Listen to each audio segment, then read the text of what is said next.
Jangan lupa subscribe guys. Pada tahun 1970-an, ada seorang mahasiswa yang sedang menyelesaikan studi kuliahnya di bidang keperawatan.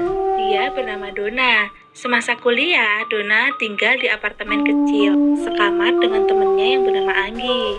Suatu hari, Donna ini ulang tahun dan ibunya ngasih hadiah boneka. Donna seneng banget nih, terus meletakkan boneka itu di atas tempat tidurnya sebagai hiasan. Saat Donna dan Anggi memperhatikan boneka itu, kayak ada sesuatu yang aneh.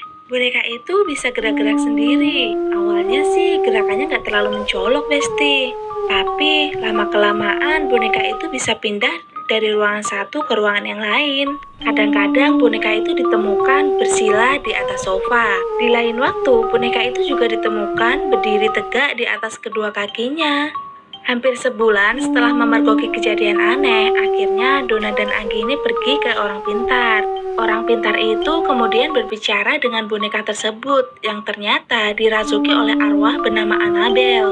Annabel adalah seorang gadis berusia 7 tahun yang tinggal di sekitar apartemen itu sejak lama. Annabel juga meninggal di tempat komplek apartemen itu.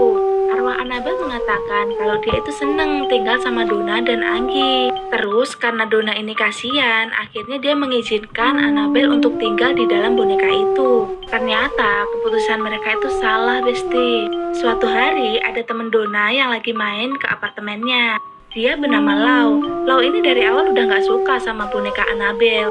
Lau juga pernah nyuruh Donna untuk membuang boneka itu, tapi Donna terlalu sayang sama boneka Annabel. Dia menganggap permintaan Lau ini sebagai angin lewat aja. Nah, suatu hari Lau ini nginep di apartemen Donna. Waktu tidur, Lau ini ngerasa badannya itu kaku, nggak bisa digerakin.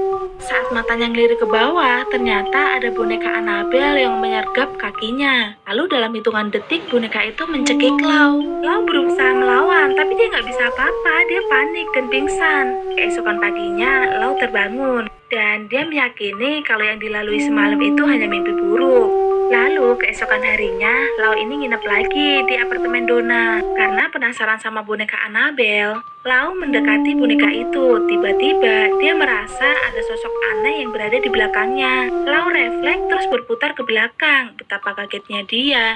Ternyata ada sesosok yang mendekatinya dan mencabik-cabik bagian dada Lau.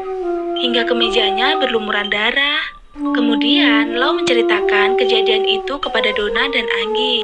Melihat kejadian itu, Donna akhirnya percaya ada yang gak beres nih dalam boneka itu. Lalu mereka datang lagi ke orang pintar. Orang pintar itu membersihkan apartemen dari roh jahat. Terus boneka Annabelnya disimpan oleh orang pintar itu. Dan orang pintar tersebut berpesan selalu berdoa dan meningkatkan iman mereka agar kita semua terhindar dari hal-hal yang buruk. Nah, itu dia ceritanya, Besti. Thank you for watching and see you next time.